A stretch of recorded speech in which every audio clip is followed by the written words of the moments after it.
सरकार ने हज सब्सिडी खत्म कर दी है। इस साल 1,75,000 हज यात्री जो हज पर जाएंगे लेकिन बिना सब्सिडी के यात्रा करेंगे, ये 1,75,000 यात्री। हर साल केंद्र सरकार 700 करोड़ रुपए हज यात्रियों को सब्सिडी देती थी और अब सरकार की तरफ से ये बड़ा फैसला, हज सब्सिडी सरकार ने खत्म कर दी है। इस साल से मोदी सरकार ने हज पर सब्सिडी खत्म की। 700 करोड़ रुपए हर साल हज पर सब्सिडी दी जाती थी और इस साल से ये सब्सिडी खत्म। 1,75,000 यात्री इस बार हज यात्रा पर जाएंगे। हम सीधे रुख करते हैं बीपी न्यूज संवाददाता विकास भदौरिया इस वक्त हमारे साथ मौजूद हैं इस बड़ी खबर पर। विकास, मंथन लंबे वक्त से चल रहा था और अब सरकार की तरफ से फैसला ले लिया गया है।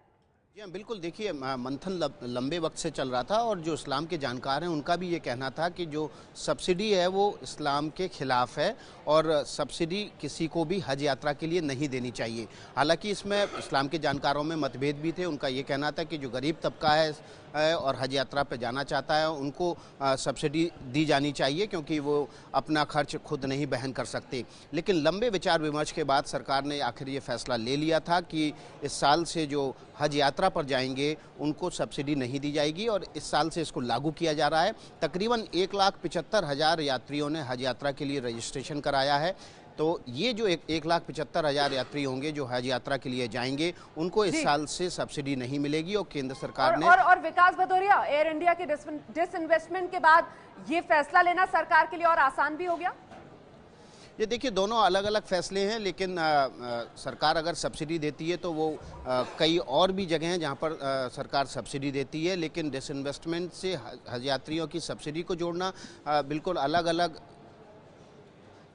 हम सुन लेते हैं जरा क्या कह रहे हैं Mukhtar Abbas. Development with dignity के हम पक्ष में रहे हैं और अल्पसंख्यक समाज के आर्थिक, सामाजिक और शैक्षणिक सशक्तिकरण के लिए ईमानदारी के साथ, मजबूती के साथ हम काम करते रहे हैं।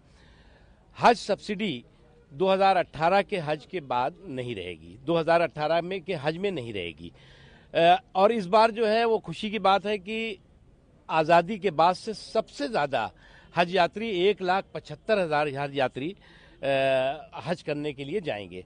जो हज सब्सिडी थी उस हज सब्सिडी का जो समाज के शैक्षणिक सशक्तिकरण में इस्तेमाल होगा, खासतौर से लड़कियों, बच्चियों के, लड़कों, महिलाओं के शैक्षणिक एजुकेशनल एम्पावरमेंट के लिए उसका इस्तेमाल किया जाएगा ताकि जो है वो जो शिक्षा के क्षेत्र में एक पिछड़ा हुआ है समाज, उस शिक्षा के क्षेत्र में उसको बराबरी का एहसास कराया जा सके, उसका सशक्तिकरण कराया जा सके और इसलिए जो है वो हज सब्सिडी खत्म कर दी गई है।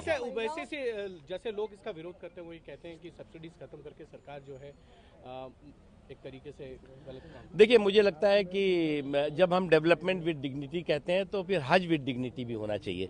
इसलिए जो है वो सब्सिडी जो है वो किसी मुसलमानों का कोई फायदा नहीं होता था, वो कुछ एजेंसियों का फायदा उससे होता था। मुसलमान कैसे जाएंगे सर? हमने उसके लिए जो है वो बहुत सार्थक व्यवस्था की है। हमने एम्बार्केशन पॉइंट के भी कई जो है वो ऑप्शंस दिए हुए हैं जहां से सस्ते दर से भी हज यात्रा पर लोग जा सकते हैं। साथ ही साथ जो है वो आने वाले दिनों में हम पानी के जहाज से भी हज यात्रा शुरू कराएंगे। बहुत बहुत शुक्रिया सर।